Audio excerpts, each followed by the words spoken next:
I think that's actually it for the housekeeping. We're going to try to do some strict timekeeping. We also ask for your support in that so that we keep to our agenda throughout the day, so that we end on time and we leave here to our cocktail on time as well. So now for the official opening, I'm going to call to the stage our regional director, Gilles.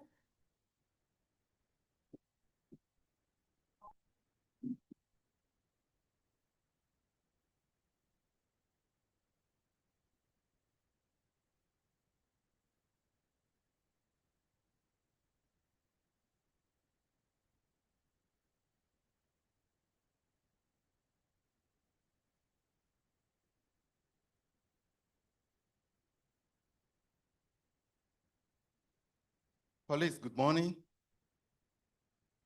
and welcome everyone. It's great to see you all. We started yesterday with pre-RMTs, and early this morning with the oath of office taken by 9 reps. I want to start by saying really welcome to our regional management team members. We have been interacting very virtually, and now we are meeting in person, which is actually great. Omar, warm welcome to you, to the region first, but also to the RMT and to the Girls Summit. Omar has accepted. It was a bit difficult, I know, but he has accepted finally to join us for at least 2 weeks, which is a long mission, which is a very long mission for a DD. So thank you so much, Omar.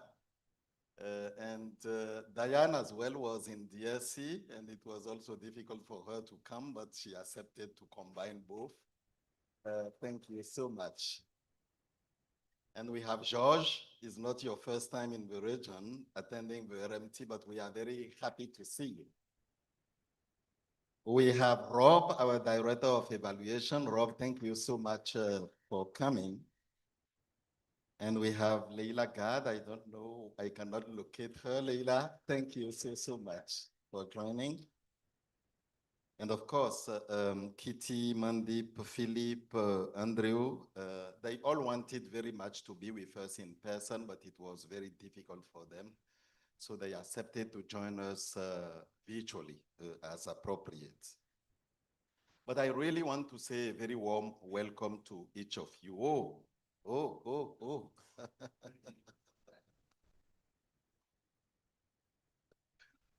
Director, People and Culture, so sorry for that.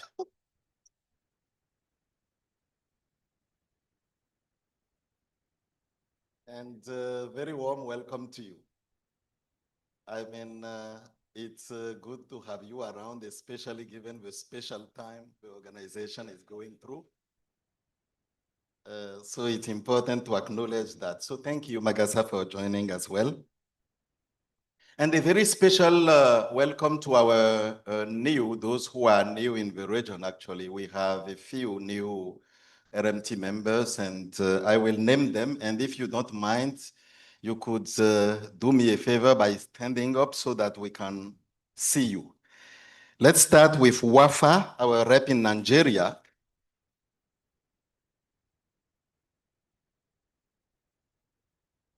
And Luciano, our rep in Chad. Irina, our rep in Togo. Magdalena, our rep in Guinea. Evaris, our incoming rep in Mali.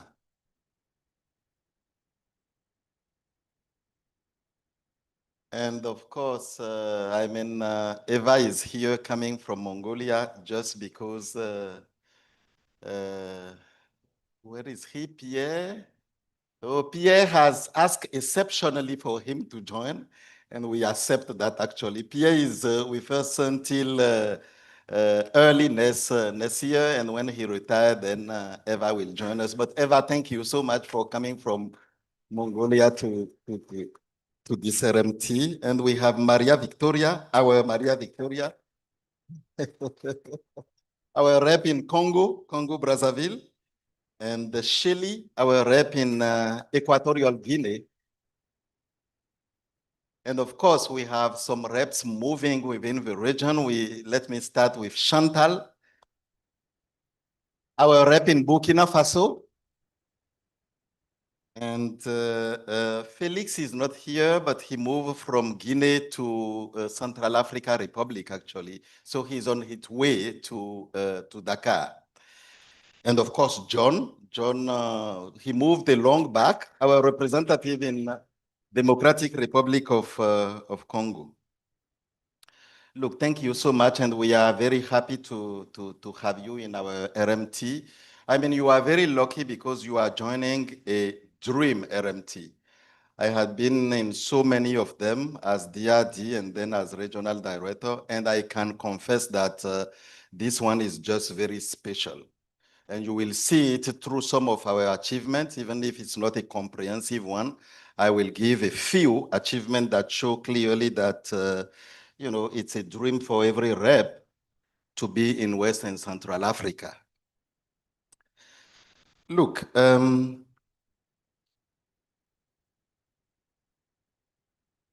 I want us to be very proud. I mean, I'm very proud, actually, to be here. And remember this, last year, we discussed a lot. And we said we want to do something very special. We want to listen to all our staff. The global staff survey that was conducted at the end of last year was for us a very good moment to come together and say we want to listen to staff and we want to listen to the maximum possible staff. And we have been able to do that by being the only region to have 89%, that's the highest within the organization. For me, it's extremely important because if we hear what staff is feeling, if we hear what staff wants, we will be able to address them. So by having almost 90%, we make sure that we have a good understanding of the situation. And I'm very pleased to tell you that all the country offices, all the 24 country offices in the region have developed a comprehensive plan to address the issue raised by staff in the region. So I want us to be very proud of that. The implementation of those plans is ongoing. And I had a bilateral with each of the reps to see exactly where we are. And I can tell you that we are at a very, very last stage of implementing those solutions that were identified by colleagues. So 3,009 staff responding to the survey.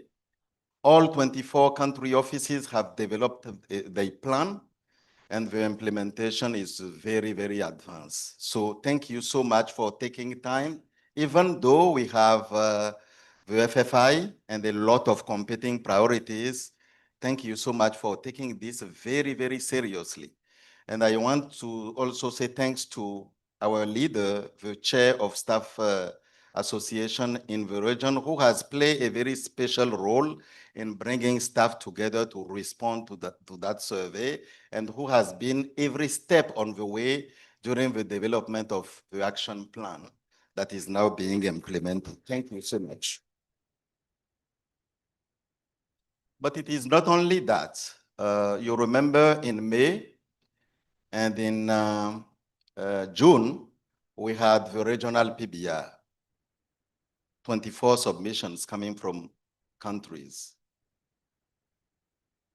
During the PBR meetings, we received the feedback from staff association across the region. 23 out of 24 were good feedback.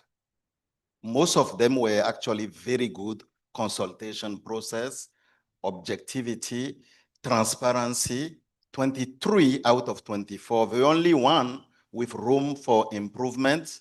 The PBI have discussed, recommendations have been made, and ongoing actions have been taken.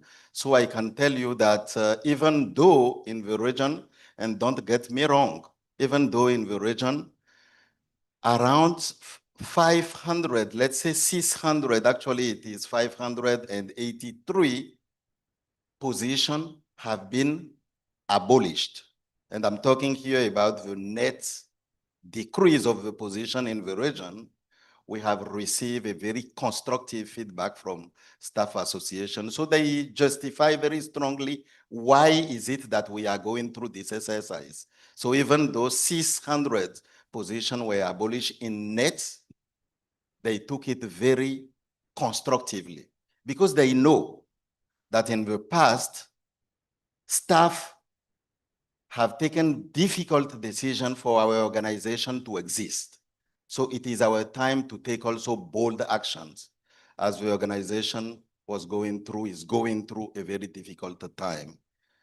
And actually, when delivering the letter of notification in this region alone, Gerard has reminded me this morning that we sent 789 and 82 letters of notification, which means that the situation has not been easy. The situation is difficult. But despite those difficulties and challenges, we know staff in this region are aware that we need to take those bold decisions to be able to rebuild and to be able to address the situation that the region and the UNICEF is going through. I want to take time to acknowledge that. And I know a number of staff are online. Some of them are joining this opening ceremony. I want to take time to say thanks to them, but also to say thanks to each of you as RMT members because of the bold decision, because of the bold actions that you are taking for UNICEF flag to continue to be very high in the sector of development, in the sector of humanitarian in general. I won't be longer than that, but I want to mention a third action that we have seen in this region. And a third action that merits congratulations. We have seen during the last months the large girls movement that each of you are creating in each of our 24 countries. Large movement launched by girls, supported boldly by UNICEF. And this week, around 150 of those girls will join us in this hotel on Friday and on Saturday to generate a regional agenda for girls. For us, is extremely important because of the challenges girls are facing in this region. And you have put something, every kind of priority to focus on that movement, to support those girls. And I really want to take time to say thanks to you. You have seen probably social media, you have seen all kind of initiatives that have been taken countries by countries. And I mean, it's just amazing. So the light that we will be having on Friday and on Saturday, and we hope all this will go well. I have no doubt that it will go well. And the president of Senegal will join us on Saturday, and the girls will hand over the declaration and the regional agenda to him for him to share with all head of state in this region. We have a few ministers who will be joining us to deliver some speech, to have some activities with the girls. And what we want to build is really a large alliances. We want to build that. And we want to make sure that, during the years to come, girls' agenda is on the top of every table discussion. We were lucky also to invite the 3 ministers from Security Council, because when we talk about adolescent girls in this region, we talk about the situation of those girls in conflict. They will be here, and we will discuss with them the possibility for us for them to take into consideration the regional agenda for girls and the agenda for the Security Council 2 year term that they have. So we have a lot of good things that we will be discovering on Thursday and on Friday and Thursday. I mean, we will have a good light. We will lighten a public display at the Renaissance place just to show the very special situation of education, girls' education in this region. It is a surprise for our guests. You will see those lights on Friday, and you will see those lights on Saturday, and I'm sure that we will all be touched. Again, thank you very much for all those achievements. And of course, I mean, we are talking about child rights in general. On Thursday, we will be celebrating our key result for children. We have been implementing them for now 7 years, 8 years, so it's time for us to celebrate.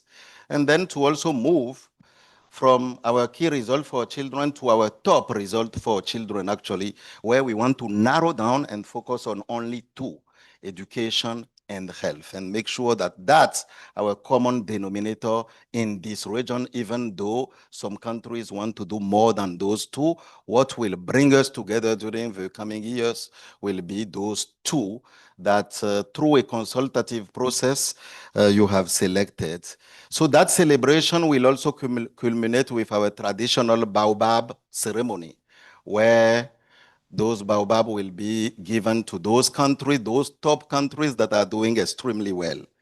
And last year, you remember, we said celebration is not only about UNICEF and UNICEF country offices.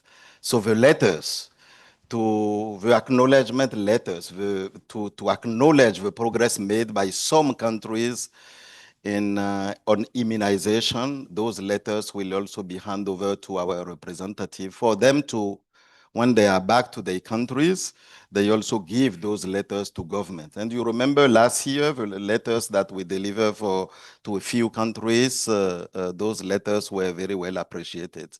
So we want to celebrate in-house, but we also want to celebrate, we want our government to celebrate when they are making progress on child rights in general. So that tradition will continue. I want to continue by sharing with you some element of the agenda. We know this region is home to 300 million children, nearly 13% of the global child population around the world, 13%, 13%. But we also know the burden that those 300 million, those 13%, the burden they carry is a cocktail of difficulties, of challenges, of problems. So the session one that we will start in a few minutes will help us to have a quick update of what is the situation of children in this region. And right after that, of course, we will talk about the priorities. Celebration of KSC, but we will also move from KSC to our new priorities and hear a bit about them. You remember during our virtual RMT that we have earlier this year, we share already the outcome of the surveys that we have with each of you. And now we are coming up with the final version of those top priorities. And this afternoon, we will have the opportunity to see the photography of this region. We are moving from 300 and 3,500 to around 300, 3,000 staff. We want to see the photography.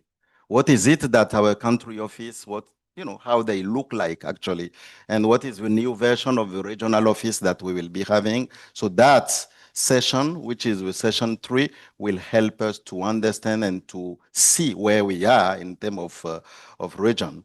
And right after that, of course, since technical assistance will be delivered by the Center of Excellence, we will also move from the photography of this region and try to see what we will need in terms of technical assistance next year and going forward. And that will help us actually to share with our colleagues, our guests, the surveys that we have in the 24 countries, the volume of technical assistance that we will be having during the coming 6 months and during the coming 12 months. So that document is ready. It will be handed over to you, but at the same time, we need to be humble. The situation is evolving extremely quickly, so we want to have the opportunity every 3 months to update that document so that you get the most updated one as we go. What we also want to do is beyond FFI, so internally the outcome of our PBR, the photography of this region, where we have a structure of the regional office, the structure of we also want to have some operational discussions around resources, around risk, around UN at 80. So all those will come tomorrow and on Thursday. So we have very good days ahead of us. But I want you to remember that at the end of this RMT, really what we want to finish with RMT with is clearly to acknowledge and to understand the situation of this region and to understand what will be our priorities from January 2025, 26. We want that to be very clear. KRCs will be celebrated, and we will move from there to the new one based on the large consultation. After this RMT, we also want to finish this RMT with clearly what our country offices will need next year in terms of technical assistance. I think we said it very clearly last year during one of our RMTs. In every country offices in Waka, doors are open, windows are open, assistance is needed, and we want to make sure that each of our rep, they receive the assistance they need to be able to achieve the result that we want them to achieve. And that for us is extremely important. Wherever the resources are, they need to find out and they need to bring the best possible resource. And from my heart, I want to tell you that the Center of Excellence is an opportunity for us to get the best possible technical assistance that we need. It will not be only about UNICEF regional office in Dakar. It will be a whole organization approach.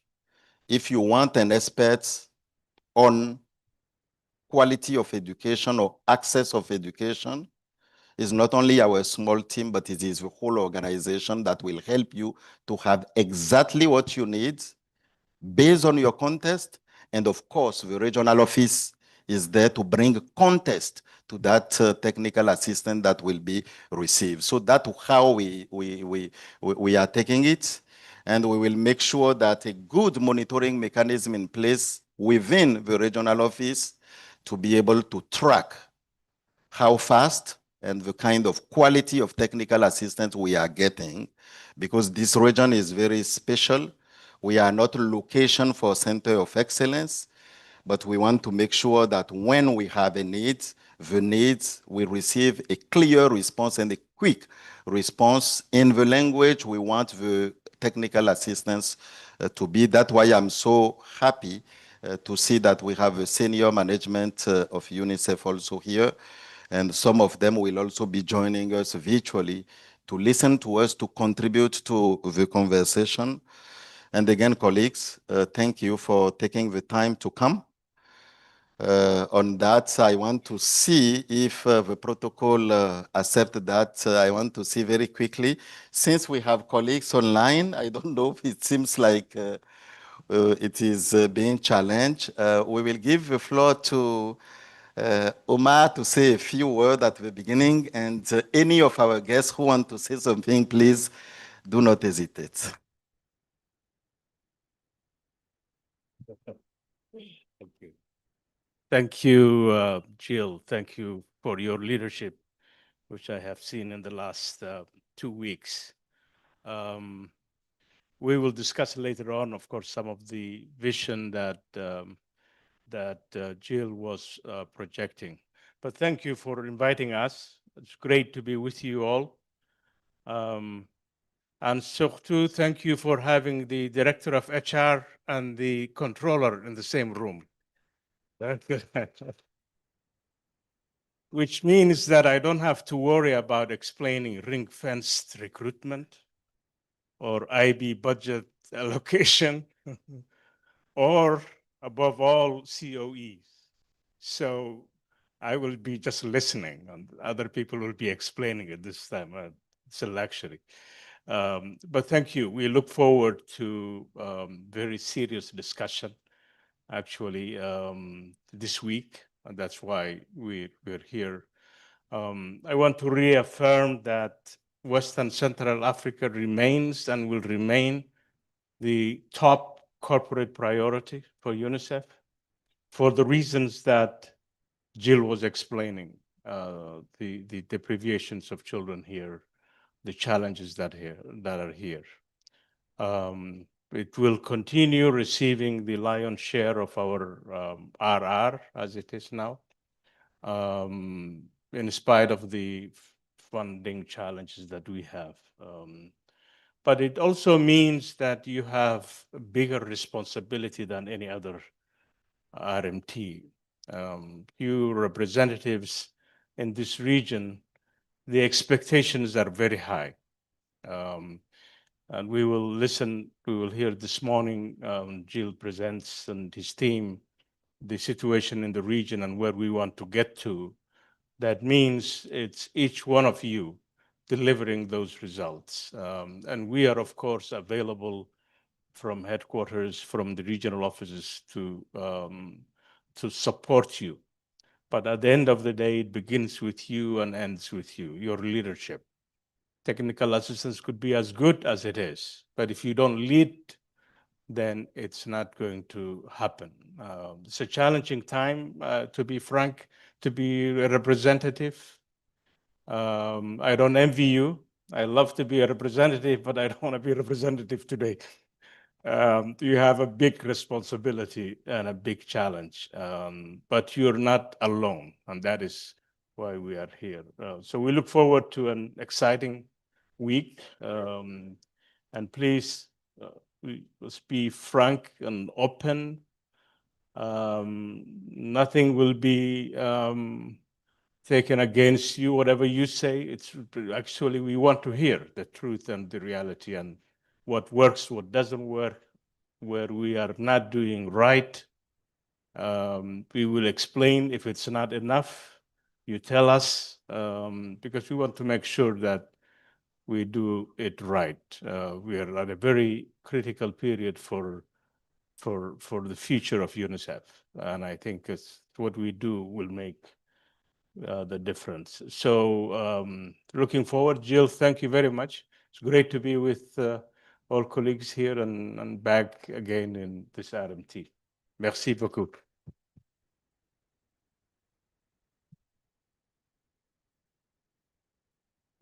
Thank you very much, Omar. Thank you, Gilles, for the opening remarks. I'm not sure if any of our other HQ guests would like to say a word. Georges, I guess, Diane. Thank you. Gilles volunteered me to say a few words, so thanks for giving me a little push. I've lost my voice slightly, but I think I'll regain it as the week goes on. I know I have sessions this afternoon and tomorrow but most importantly, my ears are working fine. So I will be listening intently throughout the week. So looking forward to that. And when Omar was talking about me sitting next to Magasa, you probably won't remember a discussion we had over a year ago, but we were having a fairly, let's say, lively discussion. And I remember at one point Magasa said, "But Diane, you can't do anything without people." And I said, and I didn't say this, but I thought of it afterwards. I wanted to say, "But Magasa, you can't do anything without money." So I thought between the two of us, we're covered, money and people. But no, thanks so much, Gilles, for the invite. I remember getting the invite and thinking I'd be delighted. It's my second time to Dakar, so thank you. But then after replying, I didn't hear anything for a week. So I thought, oh, you changed your mind. You thought, no, no, no. But you hadn't. So yeah, no, very happy to be here. I had a wonderful dinner last night with the women leaders, which is fantastic. And just looking forward to listening and hearing more and contributing to the sessions this afternoon and tomorrow. So thank you.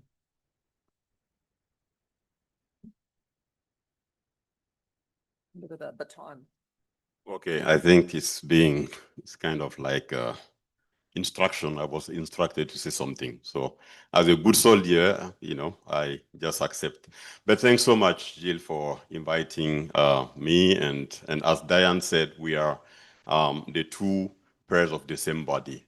And we always have that conversation. If we are a $1 billion organization, that is great. But, the $1 billion is going to be spent by people.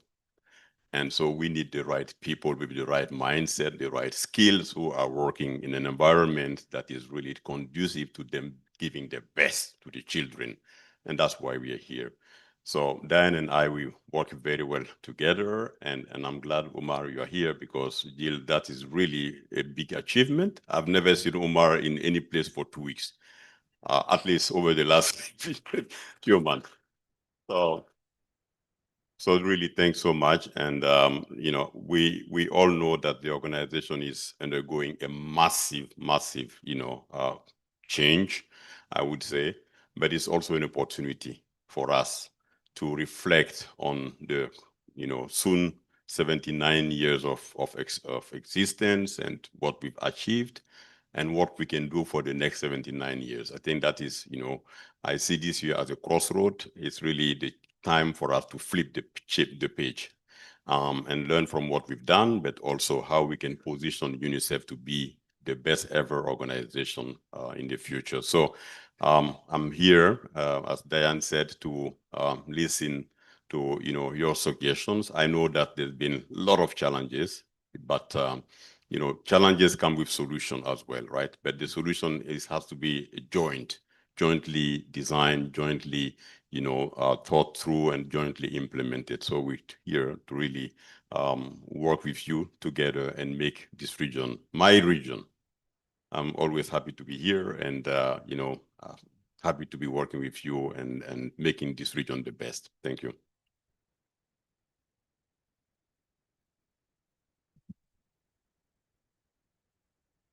You are from the region too. You have to say something.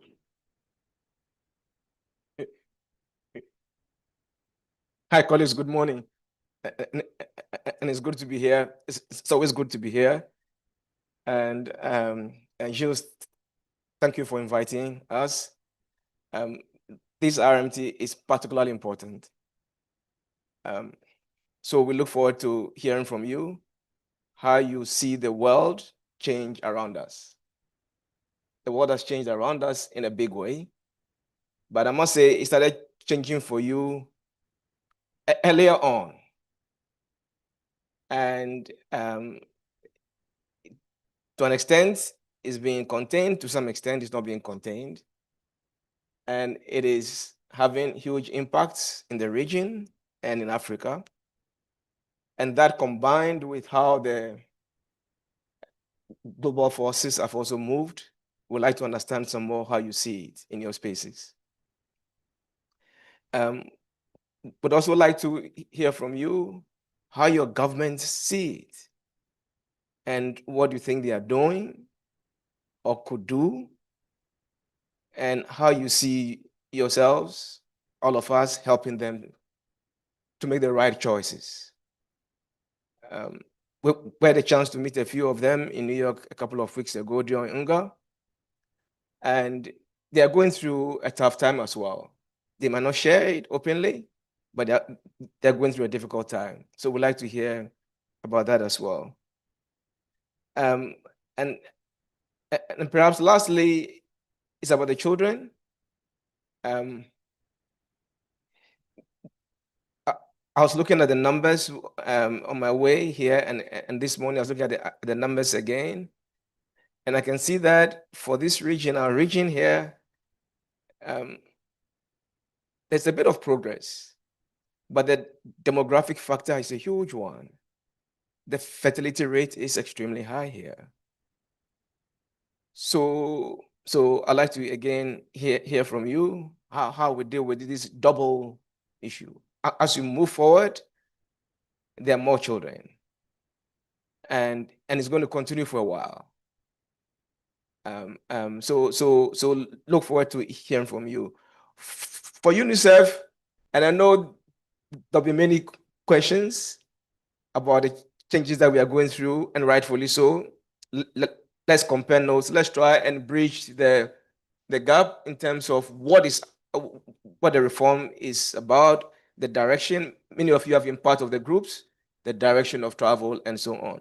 But above all, as we say in UNICEF has a leadership model that is distributed. So as has been said, we're in the same boat. So we look forward to conversations about the key elements of the reform and how you see it playing out in your countries here and in your regions.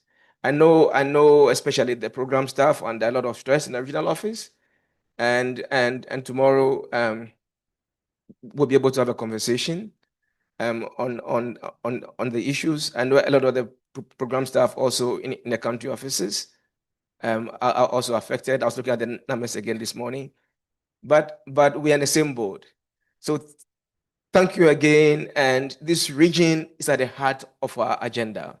If you look at the numbers in terms of opportunity or in terms of numbers of children to reach, it is here in the Akwaba.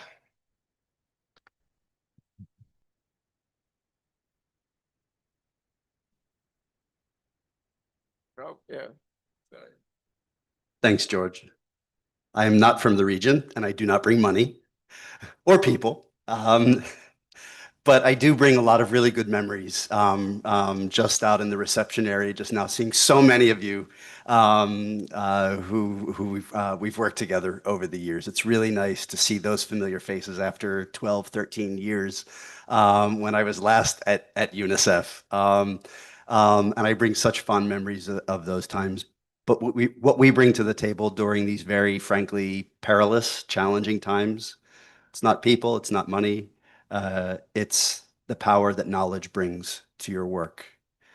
And George and I had a great conversation on the way over here yesterday on the plane about how those old times of UNICEF and other organizations where we just say, hey, there's a need out there, we need money to get the job done, are over.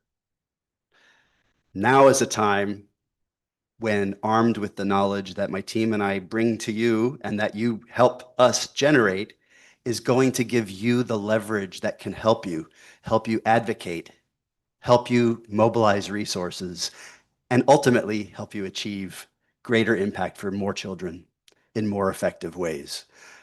As an evaluator myself, I'm always in listening mode. I'm always in observing mode. And I'm just so really pleased and grateful for the opportunity to be here with you these few days. I will continue to be in listening mode and to really hear how we can better help you. That is our role, after all. This whole, there's a lot of talk about independence and accountability and oversight. Well, we're also, that independence helps you.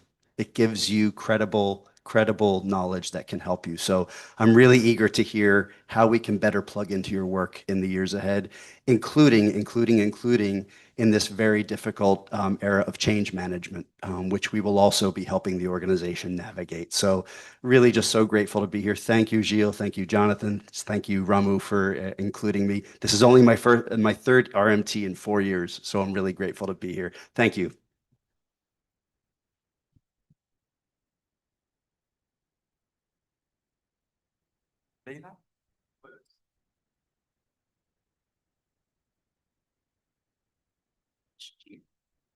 Good morning, colleagues. Wonderful to be back to the region. Maybe two messages. We are talking about a lot of change that the UN and UNICEF is going through. and the number of challenges, but it also poses a number of opportunities in our engagement. With less financial resources, we need to leverage the political power of those organizations that can really help us push a continental agenda. So the African Union, as we've spoken with some of you, despite some of the challenges in working with the African Union, as many always say, if the African Union did not exist, we would need to invent it. And I think that there are opportunities that we have seen bear fruit. For example, with Tomoko last week, the African Union launched the Decade of Accelerating Education and Skills Development in Africa. And I'm happy to say that UNICEF was central to this. So I think there are opportunities that we need to leverage, but it's not only about the African Union Commission itself and its various organs, but also working very closely with you, because regional economic communities are central to rolling out a lot of the agendas. We have ECOWAS, we have ECAS in this region. So it is an opportunity to leverage. The second point that I would like to make is that the African Union is also affected by these global changes. And they need us more. Just as we need them, they need us more. They rely on the technical expertise provided by a number of agencies. They've lost a substantial amount of that because of the budget cuts. This is where our value add also comes in terms of providing the support. And the framework that we have, of course, is the Africa strategy. So I look forward to be part of the discussion and to hear your needs and to see how we can strengthen the bridges with the African Union and the regional economic communities. Thank you. Thank you. Thank you very much, Leila. Thank you to all the colleagues for the opening remarks. And thank you for the invitation for an open dialogue throughout this week, which will be very important. I think we're now ready to dive into the first sessions of our RMT. So before I hand over to the reps, I'll just give you a short introduction. So this first morning of the WCAR RMT was designed to guide us, as Gilles told us, from a broad understanding of this region's context to then discuss its impacts on certain challenges and opportunities for child rights, and then move on to our regional priorities, which we're calling focus areas, the strategies and accelerators that will help us get there. So the first session specifically will look into some macro trends and some challenges that are particular to the context of WCAR and that impact on our work with children, but it will also look into opportunities that are brought by shifts in the context that can be leveraged by UNICEF to better deliver on its mandate. So now I'd like to call to the stage the three lead reps for this session, Magda, Andy, and Kebir. Please, if you can join us here.